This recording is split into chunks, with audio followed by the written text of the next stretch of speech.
વાણી અને વર્તનમાં મીઠાશ હશે ને તો આખી જિંદગી ચોકલેટ જેવી લાગશે.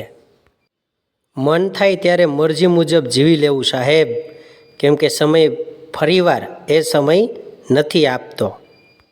તમે જેટલું ઓછું બોલશો, લોકો તમને એટલું જ વધારે સાંભળવા પસંદ કરશે.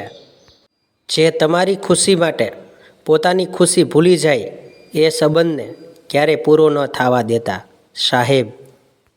જ્યારે ઠોકરો ખાવા છતાં તમે ના પડો ત્યારે સમજી લેજો કે ઉપરવાળાએ તમને સાચવી રાખ્યા છે સાહેબ.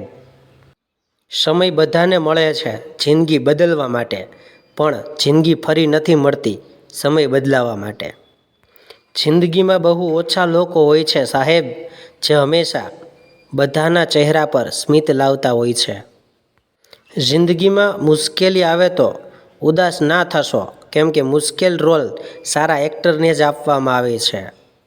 જે માણસ મુસીબતો સામે નથી નમતો એની જ સામે આ દુનિયા નમી જાય છે. જિંદગી એક એવી કવિતા છે જેને લખ્યા પછી ભૂંસવા માટે રબરના બદલે પોતાની જાત ઘસવી પડે છે. પસાર થયેલા સમયની અને સાથ છોડી ગયેલા માણસની રાહ જોવી એ મૂર્ખતા છે.